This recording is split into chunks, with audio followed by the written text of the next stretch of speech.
Beautiful Scarred Soul, Chapter 6, by Ohbear. How? Bum repeats his question, eyes widening and his shoulders raising instinctively as Sangwoo carves his scorching touch along his abdomen. Well, I need to wash up, but what if I pass out? I need my little nurse to watch over me. What are you asking of me exactly? Bathe with me. The request is so terribly simple, and it should be easy to decline. But Sangwoo's lashes dip down, and they flutter in such a way, the sickly red aftermath still dusted elegantly along the curve of his cheekbones and spotting on his nose, as well with his dishevelled honey locks. Bum shivers from the way that Sangwoo is looking at him. The idea of being completely bare in front of his companion is exhilarating. With gentle hands, Sangwoo has delicately scrubbed every inch of Bum's body a copious amount of times. He's seen him raw and shivering. However, Bum has never been given the opportunity to view Sangwoo in his complete vulnerability, and he finds the mere thought of Sangwoo's hips pressed flush to his back in the bath horrendously arousing. How does Sangwoo look completely bare? He even wonders, tongue flickering in contemplation across the dry skin of his mouth. Bum's ghastly clouded eyes sink down to scan the exposed surface of the other male's thighs and the strong muscles of his calves flexing subtly with the casual way the other had been standing. Bum wanted to drag his tongue across Sangwoo's skin, and this sudden urge, this ungodly urge to touch Sangwoo, is what drives him to meekly dip his head in a silent, "Yes, please."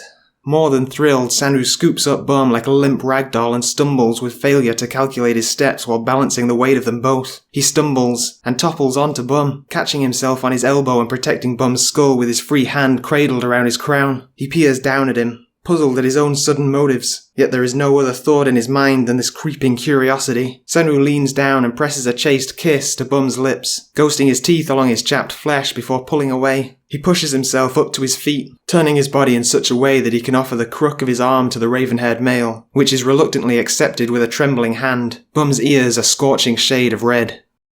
Half an hour has passed. The distant chime of the grandfather clock echoes throughout the house, muffled and unimportant to Bum and Sangwoo, whom were comfortably situated in the bathtub. Sangwoo, with his legs parted, had Bum resting the back of his head against his chest with his arms slung over the younger's thighs, fingertips idly stroking the warm surface of the water. Bum's legs were spindly and awkward underneath the caress of careful waves. Matted colours of green and yellow with the occasional speckle of purple or even black all across his ankles yawning up the length of his calves, where Sangwoo was looping thoughtless shapes with his rough fingertips into the sensitive skin, pausing briefly whenever he can feel Bum shudder against his chest, continuing to stroke the long rubbed-in soap.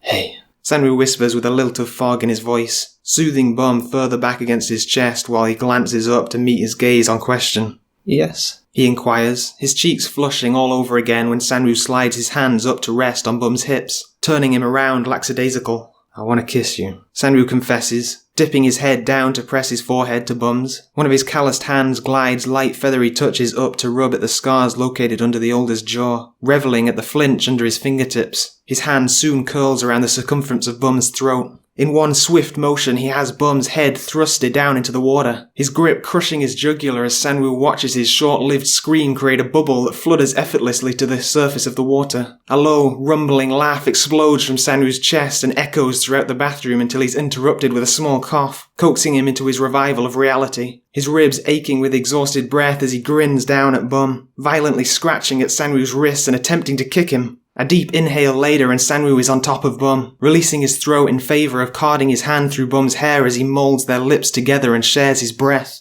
There is bliss, despite the escaping oxygen between the corners of their mouths and despite the raw lines of red along Sangwoo's wrists and the vivid chroma of red that shadows Bum's throat. Such a kiss does nothing but revitalise a pulse where it shouldn't have been. It brings life to an affection massive enough to crush his breastbone. Gaps begin to form in his lungs to make room for the newfound difficulty. And with every sip of an inhale he can feel Bum in his throat slipping down to knot in laces around his abdomen. He only pulls from the electric lock of contact when Bum becomes considerably more heavy in his hold, and Sangwoo tugs them both above the water's surface.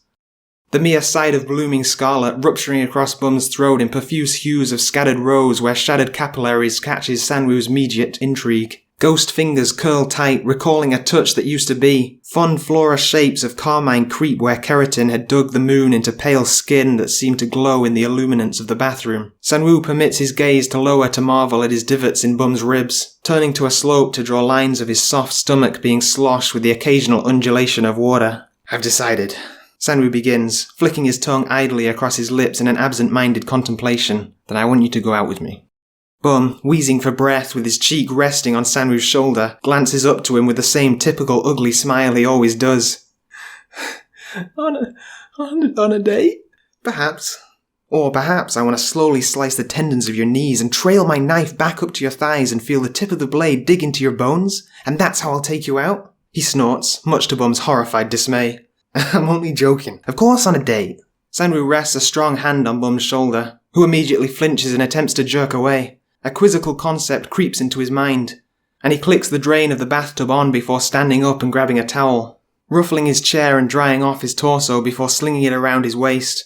That's when he realizes that his ribs have a discreetly noticeable bruise, and he prods at it. The hairs on the back of his neck stand on attention, and he lifts his hand to sniff at his palm, and then down his arm and to his shoulder. He appears predatorial, his toes curling into the bathroom tile as he inhales the scent of the air and scours the planes of his muscles for any more hints of bruises. He gets the faintest idea, and plucks the razor off the sink and examines the blade.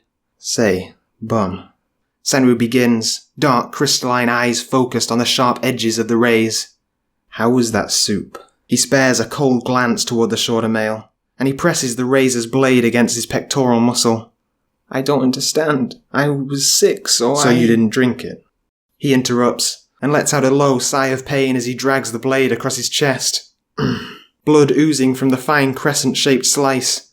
Sangwoo furrows his brows, and his features become forlorn and drawn as he watches blood trickle down his chest.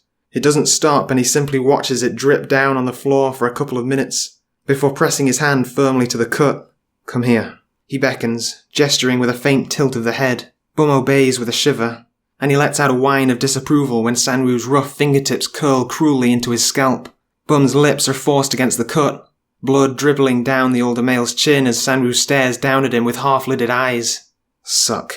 Bum, nodding faintly against Sangwoo's chest, hesitates for a moment too long, and soon well-manicured nails are bearing down on his skull and he squeaks, and begins to suckle the rivulets of blood. He can't focus on his task as Sangwoo dips his head down, and begins to precariously breathe in Bum's scent, searching, and Bum knows that he's searching, because when the fragrance of salt on his skin catches in Sangwoo's nose, the younger goes rigid. You little bitch! Sangwoo exhales with a snarl, and rips Bum off of his chest, scowling at him as if he were a leech, and curling his fist tighter into ink-coloured tresses as he drags Bum out of the bathroom. Did you think I wouldn't know? Did you think I was fucking dumb? Sangwoo, what are you talking about? You poisoned me, dumbass. This is your fault, Sangwoo declares, and he storms off into his room, Bum wailing at the tight pressure in his skull at the sensation of fibres of his hair being ripped. But Bum doesn't have time to think about that, because the next thing he knows he feels nothing but darkness.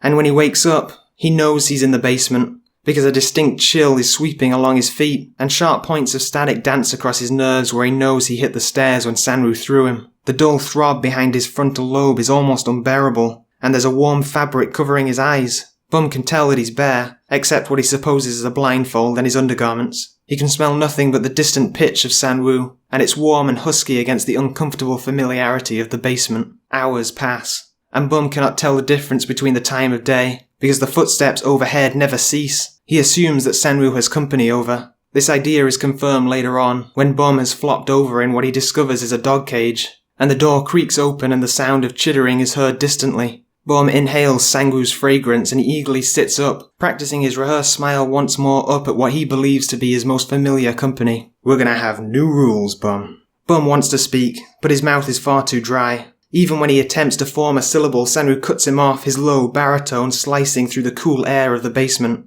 You're not going to speak unless I tell you to. You will not eat unless it's from my hand, and when you're hungry you will stick out your tongue and say, "Please, master." I will not accept anything else other than perfection. Maybe, if you're nice enough, I'll even let you go upstairs to use the bathroom. You are forbidden from sight. I want you to only think about me, only me. Sangwoo pauses, and crouches down in front of the cage, slipping his fingers between the bars and caressing Bum's hand. If you're a good boy, then this won't have to end sourly.